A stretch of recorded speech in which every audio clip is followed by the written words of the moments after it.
আসসালামু আলাইকুম। আমি রাহলা আহমেদ সিলেট থেকে। যেইখান থেকে আমার এই রেসিপিটি দেখছেন তাদেরকে জানাই অসংখ্য ধন্যবাদ। আমার আজকে সহজ রেসিপিতে আপনাদের সাথে শেয়ার করতে যাচ্ছি প্লেন পোলাও এবং plain roast recipe. Plain roast কেন বললাম, কারণ এইখানে আমি কোনো বাদাম, দুধ, দই এইসব কিছু আমি ইউজ করব না, তবে খেতে কিন্তু অসাধারণ হবে। এই রোস্ট রেসিপি একদম ঘরোয়া মশলা দিয়ে আমি করে দেখাবো। যারা নতুন তারা কিন্তু অনেক উপকৃত হবেন। তাহলে চলুন দেরি না করে আমার রেসিপিটি শুরু করা যাক। রেসিপিটি শুরু করার আগে বলছি, যদি ভালো লাগে অবশ্যই একটি লাইক দিয়ে দেখাটা শুরু করবেন, আর বেশি ভালো লাগলে আমার চ্যানেলটি সাবস্ক্রাইব করার অনুরোধ থাকলো। তো দেখতে পাচ্ছেন এইখানে কিন্তু 5টি কুয়েল পাখি আছে। আমি দিয়ে দিলাম 1 টেবিল চামচ পরিমাণে লবণ আর 1 টেবিল চামচ পরিমাণে হলুদের গুঁড়ো। খুব ভালো করে মিশিয়ে নিচ্ছি। খুব ভালো করে মিশিয়ে নেওয়া হয়ে গেলে আমরা এখন এইগুলোকে ফ্রাই করে নেব। এই রোস্টের মধ্যে আমি কোনো পানি ইউজ করব না, তাই জন্য অবশ্যই খুব ভালো করে ফ্রাই করে নিতে হবে। একদম উল্টিয়ে পাল্টিয়ে ফ্রাই করে নিতে হবে। আর এইখানে কিন্তু আমি প্রায় 1 কাপ পরিমাণে তেল দিয়েছিলাম। খুব ভালো করে ফ্রাই করে নেওয়া হয়ে গেলে আমি তুলে নিচ্ছি। বিশেষ করে রোস্টের মধ্যে পানি ইউজ না করলে খেতে কিন্তু অসাধারণ হয়। এই প্যানের মধ্যেই কিন্তু আমি রোস্টটা করে নেব, তাই জন্য প্রায় 1.5 কাপ পরিমাণে পেঁয়াজ কুচি দিয়ে দিলাম। দিয়ে দিচ্ছি 3 থেকে 4টি তেজপাতা, আর দিয়ে দিচ্ছি প্রায় 3 টেবিল চামচ পরিমাণে আদা রসুনের বাটা। এখানে কিছুটা পেঁয়াজও মিশ্রিত আছে, তাই জন্য আমি 3 টেবিল চামচ পরিমাণে দিয়েছি। যদি শুধু আদা রসুন হয় অবশ্যই আপনারা 1 থেকে 1.5 টেবিল চামচ পরিমাণে ইউজ করতে পারেন। তো মশলাটাকে খুব ভালো করে কষিয়ে নিচ্ছি। 2 থেকে 3 মিনিটের মতো জাল করে নেওয়ার পরে কিছুটা গুঁড়ো মশলা দিয়ে দিচ্ছি। 1 টেবিল চামচ করে দিয়ে দিলাম হলুদের গুঁড়ো, মরিচের গুঁড়ো, জিরে গুঁড়ো, ধনিয়া গুঁড়ো এবং গরম মশলার গুঁড়ো। এখানে গরম মশলার গুঁড়ো ইউজ করার কারণ হলো, যেহেতু অল্প পরিমাণে আমরা রোস্টটা করে নিচ্ছি, তাই জন্য যেন কোনো ধরনের ঝামেলা না হয়, তাই জন্য গরম মশলার গুঁড়ো ইউজ করলাম। আপনারা চাইলে কিন্তু আস্ত গোটা মশলাও দিয়ে দিতে পারেন। কিছুটা কাঁচামরিচ দিলাম আর দিয়ে দিলাম স্বাদ মতো লবণ। খুব ভালো করে মশলাটাকে কষিয়ে নিতে হবে। মশলা যেন কোনোভাবেই পুড়ে না যায়, অথবা নিচে যেন খুব বেশি একটা লেগে না যায়, সেই দিকে অবশ্যই খেয়াল রাখতে হবে। তো মশলা যখন খুব ভালো করে কষিয়ে যাবে, এর মধ্যে আমি দিয়ে দিচ্ছি কোয়েল পাখি। এখন মশলার সাথে কোয়েল পাখিকে খুব ভালো করে মিশিয়ে নিচ্ছি। আমি আগেই বলেছিলাম এই রেসিপিতে আমি কোনো পানি ইউজ করব না, তাই জন্য তেল মশলা অবশ্যই একটু আন্দাজ করে দিয়ে দিতে হবে। সামনে কিন্তু রমজান। আমরা ইফতারে অথবা সেহরির জন্য এই রেসিপিটি অনায়াসে তৈরি করতে পারি।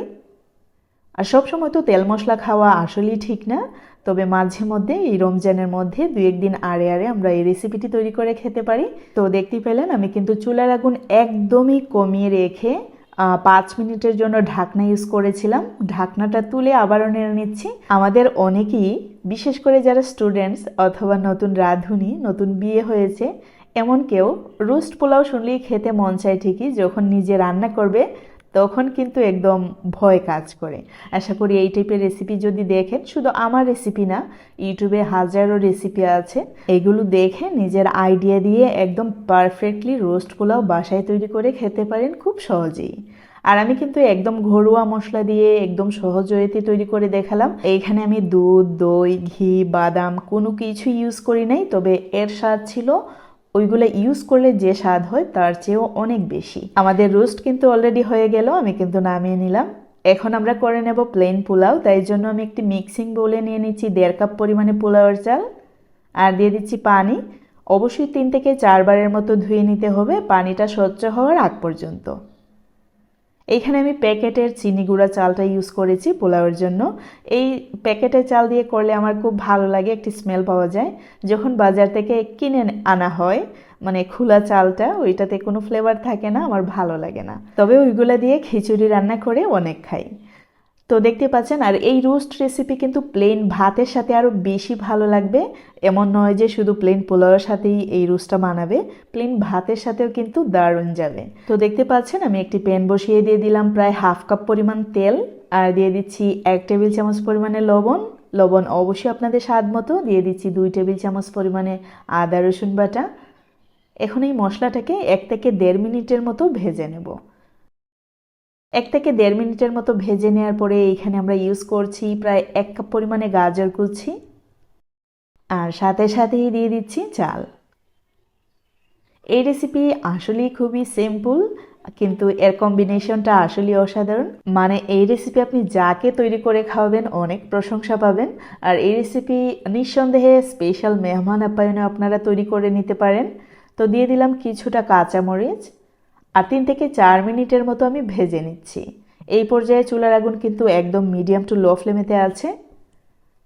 একদমই হাই ফ্লেমে রেখে ভাজবেন না, তা না হলে কিন্তু চালের মধ্যে স্পট পড়ে যাবে। এইখানে কিন্তু আমি 1.5 কাপ পরিমাণে চাল ইউজ করেছিলাম। আর 1.5 কাপ পরিমাণে চালের জন্য অবশ্যই আমাদের 3 কাপ পরিমাণ পানির দরকার হয়। তাই জন্য 1.5 কাপ পরিমাণে পানি দিলাম আর 1.5 কাপ পরিমাণে দুধ। এইখানে আপনারা চাইলে শুধু দুধ বা পানি দিয়েও করে নিতে পারেন। তবে যারা নতুন তাদের জন্য বলছি, যদি এখানে গরম পানি বা গরম দুধ ইউজ করেন সেই ক্ষেত্রে একটু সামান্য পরিমাণে কম ইউজ করবেন। কারণ হচ্ছে গরম পানি বা দুধ দেওয়ার পর কিন্তু ভাত খুব তাড়াতাড়ি সেদ্ধ হয়ে যায়, তাই জন্য আমি কিন্তু ঠান্ডা পানি এবং ঠান্ডা দুধ ইউজ করেছি। আর প্রথম অবস্থায় অবশ্যই ঢাকনা ইউজ করার কোনো প্রয়োজন নেই। যখন পানিটা সম্পূর্ণরূপে মোটামুটি শুকিয়ে যাবে ঠিক সেই মুহূর্তে আমরা ঢাকনাটা ইউজ করব। তো দেখতে পাচ্ছেন একটু নেড়েচেড়ে আমি ভাতটা সেদ্ধ করে নিচ্ছি। এরকম নাড়াচাড়া করলে অনেকেই ভাববেন যে ভেঙে যাবে, আসলেই ভেঙে যাবে না। যাতে নিচে কোনোভাবেই লেগে না যায় তাই জন্য আমি একটু পরপরই নাড়ছিলাম। তো ঢাকনা ইউজ করার পর আমি 5 মিনিটের জন্য কিন্তু ঢাকনা ইউজ করেছিলাম। ঢাকনা ইউজ করার পর দেখতে পাচ্ছেন একদম ঝরঝরে পোলাও রেডি। এখন আমি সার্ভ করে নিচ্ছি। যে কোনো খাবার সুন্দর করে পরিবেশন করাও কিন্তু একটি আর্ট। তো দেখতে পাচ্ছেন আমি একটি স্টিলের বাটিতে, টিফিন বাটিতে আমি নিয়ে নিচ্ছি এই পোলাও রাইসটুকু। খুব ভালো করে সেট করে আমি প্লেটে নেব। আশা করি আপনারা সবই বুঝেন, আমার চেয়েও ভালো বুঝেন। এরকম যদি আমরা সবাইকে পরিবেশন করি আসলে দেখতে যেমন সুন্দর লাগবে, খেতেও কিন্তু অসাধারণ রেসিপি। আর সবাই কিন্তু আপনার পরিবেশনের প্লাস আপনার রেসিপির প্রশংসা করতে বাধ্য হবে। তো কিছুটা পেঁয়াজ বেরেস্তা দিয়ে দিচ্ছি, সাইডে দিয়ে দিচ্ছি টমেটো স্লাইস এবং লেবু। এখানে আপনাদের পছন্দ মতো সালাদ দিয়ে পরিবেশন করে নিতে পারেন।